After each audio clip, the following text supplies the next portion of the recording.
Les synergies du groupe AFD dans la région Indo-Pacifique sont, d'après moi, nombreuses. Et je dirais même que c'est dans cette région où l'offre groupe prend tout son sens.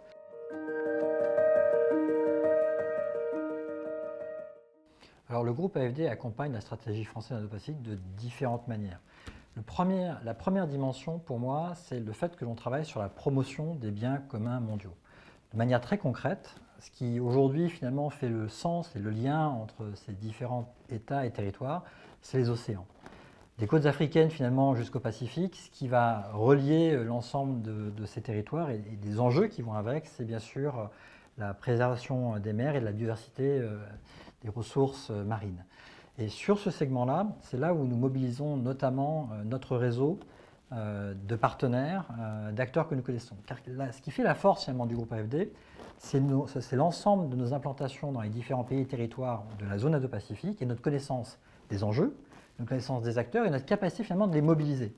Les mobiliser pour répondre aux enjeux des territoires où nous sommes présents, mais aussi pour partager des enjeux communs au niveau de la région Indo-Pacifique et par ces échanges d'expériences, par ces échanges d'expertise et de bonnes pratiques, en mettant finalement les acteurs autour de la table, c'est comme ça qu'on peut faire aussi avancer l'agenda des solutions, qu'on peut trouver finalement des solutions qui marchent en Afrique de l'Est et qui peuvent avoir sens dans l'Inde du Nord.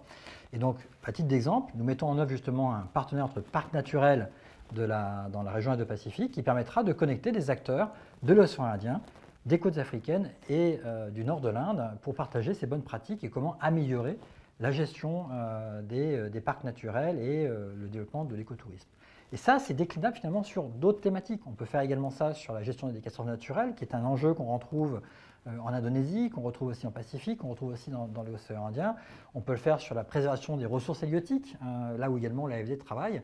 Donc c'est vraiment cette dimension de mobilisation des acteurs, c'est quelque chose que l'on peut décliner sur plusieurs secteurs et qui fait une vraie valeur ajoutée, une vraie contribution à la stratégie française du Pacifique.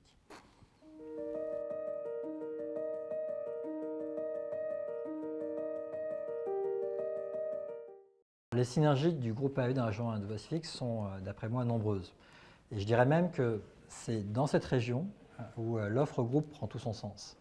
D'une part parce que nous travaillons avec des acteurs qui sont différents, mais sur les mêmes enjeux et de manière tout à fait complémentaire. Quand Proparco travaille avec des fonds d'investissement dans la région Indo-Pacifique, l'AFD travaille en promotion des investissements au travers des banques publiques d'investissement.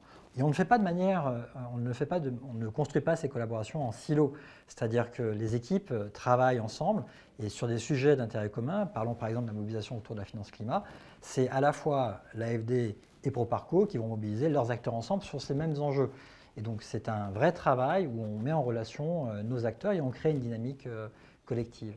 Une autre dimension qui est importante dans le groupe, c'est bien sûr Expertise France et l'accompagnement que Expertise France nous apporte sur le renforcement de capacité des acteurs et sur l'offre de formation.